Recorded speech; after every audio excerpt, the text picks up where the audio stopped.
Does it seem that you've seen more black bears lately? Well, you probably have. Black bears continue to expand their range in Massachusetts. Why and what should you do if you see one?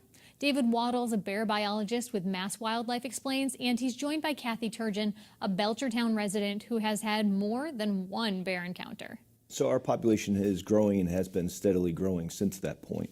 We're kind of at the tail end of that growth, where we're probably at somewhere between 4,500 and 5,000 bears now. And is that the expected amount of bears that you would think that Massachusetts would support? How do you go from 100 bears 30 years ago to where we are today? Essentially, 30 years ago, we were at the low point of historic bear occupation in Massachusetts. They used to be all the way to the coast in Boston, but with the clearing of forests for agriculture, unregulated hunting, they were driven back to that small remnant population in the Berkshires. And so the number that we are at about today is where it should be? It has the potential to grow even higher still. So for a long time, bears spread west of the Connecticut River. Eventually they spread east of the river, and they're now all the way over to 495 in eastern Mass. In that central Mass, we expect the density to increase in the coming years. And so we've been hearing more and more about not only bears being in rural areas like the Berkshires, which we probably expect, right? We live in a rural community, we expect that, but also in more urban areas, which we'll talk about in a minute. But Kathy, you live in Belchertown, yes. And as I understand it, you've had several bear encounters here and there, and one in particular stands out for you, right? You were out having a walk, and all of a sudden, what happened? I heard the branches, I heard the leaves, and I turned to my right, and there he was. He was walking parallel with me, and I didn't know he was there.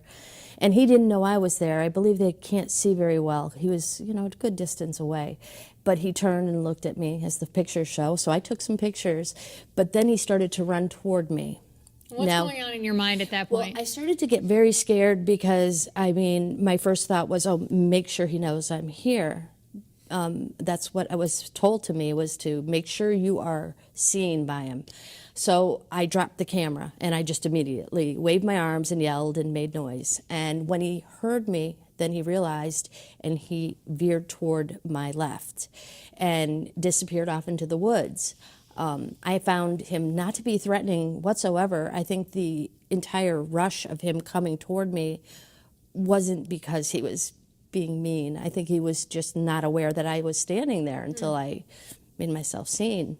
And so, Dave, when someone does encounter a bear in the woods, as Kathy did, what should we do? Is it like she said, let's make some noise? That's kind of the thing, right? Yeah, very much so. You don't want to surprise the bear, so you want to let it know you're there, talk to it in a calm, assertive voice, and back away. You want to increase the space between you and that animal, and slowly just. The situation will resolve if you give it some space. Because what's the likelihood that a bear will actually try and charge you or be aggressive toward you? Fortunately, be aggressive, not very much. They can bluff charge, so that's a means of, if they do get surprised, it's letting the person know that they're uncomfortable with the situation. So they'll often run a short distance towards the person, make some noise, swat, but it's not because they actually intend to make contact with the person. They'll then stop and run away like you saw. Yes.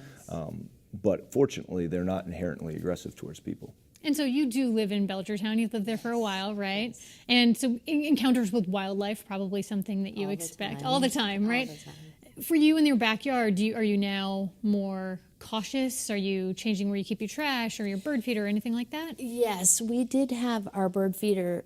We had all our bird feeders on the deck, and I am aware that I need to take them down, especially after hibernation. My husband this year decided he wanted one out on the tree. And I said, that's not going to work. And sure enough, in the middle of the day, we had one in the backyard climbing up the tree, standing on his hind legs, biting at that.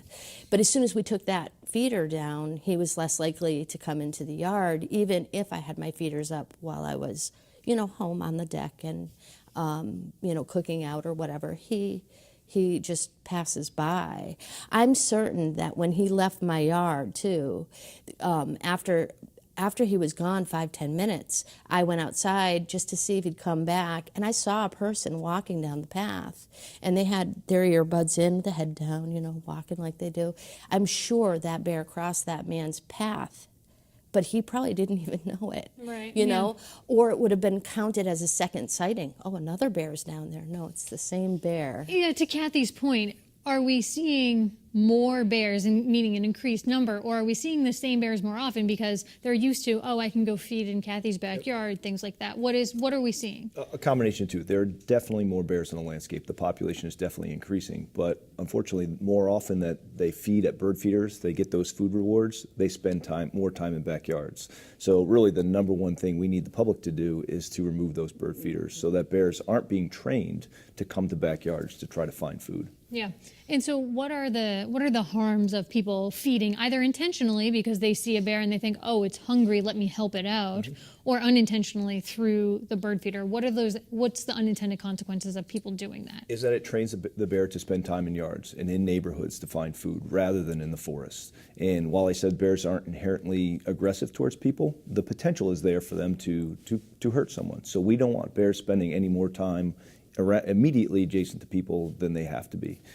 It is possible to coexist with bears, but we just don't want them in neighborhoods if we can help it. And what about trash? What are pointers you will give to folks regarding their trash, which could be another food source, right? No, it absolutely is. So feeding pets outside, trash, unsecured compost, livestock, chickens, all of those things are potential food sources for bears. So it's important to secure all those, remove the ones that don't need to be outside, secure trash in a shed or in your garage until the morning of pickup. Yeah, and I think on the other side of this, you're doing research, you're very involved in this. Mass Live did a story at the beginning of the spring when you went out and you were tracking the bear population.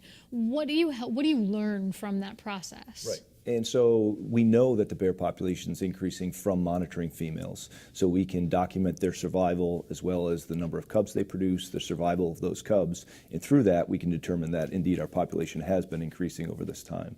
We're also tracking bears with satellite tracking collars so we can see how much time they're spending in and around neighborhoods and in backyards versus in natural habitats. And what are you finding in terms of how they're moving across the landscape, whether that's in the woods or in more urban populations? That they are very adaptable, that they will take advantage to whatever food sources. We have bears collared, for example, in Northampton that are using downtown Northampton, right next to the hospital. They're next to schools, they're in neighborhoods, but we're not having those huge negative encounters with people that people, I think, inherently fear. We're just trying to prevent those chance negative encounters by not having bears spend time around people. Yeah, we saw in West Springfield recently, they're considering finding people who are leaving out their bird feeders or not tending to the trash the way they should be. Should communities be taking a more active role in that way to deter people from inadvertently feeding wildlife? Absolutely. It's something that I definitely support. I've spoken to the West Springfield ACO who put that forward. Animal control officer. Yes, excuse me. And it is important because if an individual household removes the bird feeders and things and makes their property as secure as possible, they're still at the whim of their neighbors. If their neighbors have bird feeders out and they're providing food to bears, bears are still going to go through that person's yard to access the food sources. So it has to be entire neighborhoods, entire communities that get involved with not habituating bears in order for the problems to be resolved. And one last question. If people are seeing a bear in their area, should they call animal control, even if it's just one sighting, or what should people do? Give the bear space. You never want to get close to the bear. Don't try to get a picture of it. You can actually exacerbate a problem. If people are chasing a bear, it can drive it into downtown where it suddenly has a chance it's going to run out into traffic. Getting close to the bear, you get into that bear's personal space, and that's where it could potentially react in a negative way. So give it space, and it will move on its own. Great. Well, I appreciate you coming in to talk with us today. Thanks so much.